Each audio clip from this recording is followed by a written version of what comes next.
Welcome to the deep dive. We're jumping straight in today with Kesser and Steen. They've got this plan, based on a piece called Ramsløg, to grow wild garlic.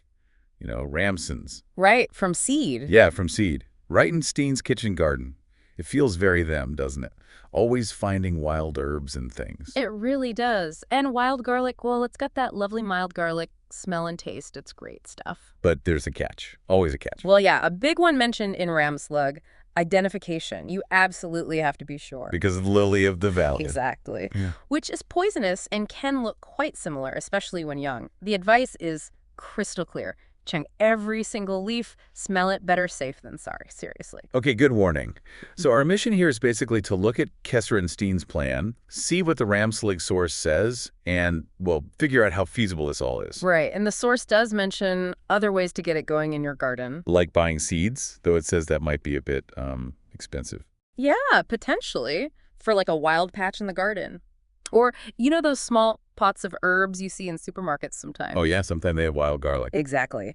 And the piece suggests if you buy one and don't use all the leaves, it might actually come back next year. Kind of a low-effort option. Okay, interesting. But Kesser and Steen, they're going more direct, more wild. Seems like it. They're leaning into the whole process. And you can see why you'd want a good supply. The source mentions Oma using it fresh in salads. Well, that sounds nice and simple. And there's a pesto recipe, too. Ramson leaves, Parmesan, apparently some chopped garlic tops. Olive oil? Ooh, pesto. Yeah, sounds great on toast, sort of tapas style. Okay, now I really want some. Makes sense they'd want to grow their own supply. Well, yeah, and the source touches on collecting it responsibly, too. Like, let the plant set seed, don't be too greedy when you're foraging. Right, leave some for others and for the plant itself. Yeah. It also mentions something about public forests. It says picking some leaves and even taking seeds is generally allowed, but the key is leaving the plant itself unharmed. Sustainability. Got it. Okay, so Kesser and Steen's actual plan then, what is it exactly? It's beautifully simple, actually. They're planning to sow the Ramson seeds they get into a milk carton. A milk carton? Yeah, and then just leave it outside over the winter. Just leave it out. Wow. That seems to be the idea, trusting nature, the cold stratification, all that.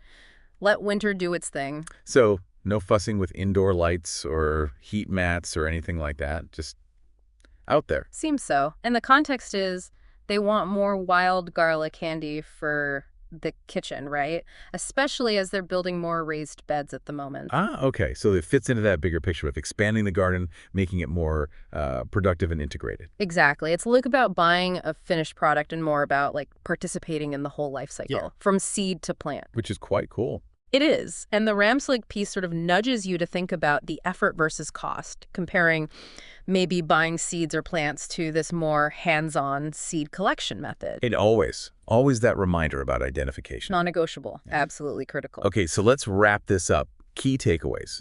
Wild garlic, delicious, versatile.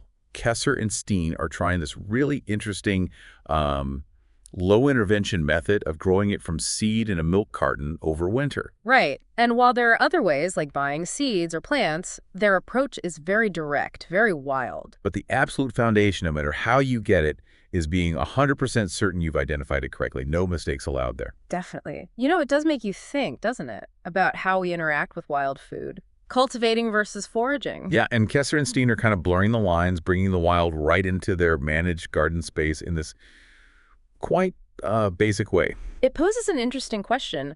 What other wild plants could maybe be grown using unexpected, simpler methods like this? Something to ponder. A great thought to end on. Thanks for diving in with us today.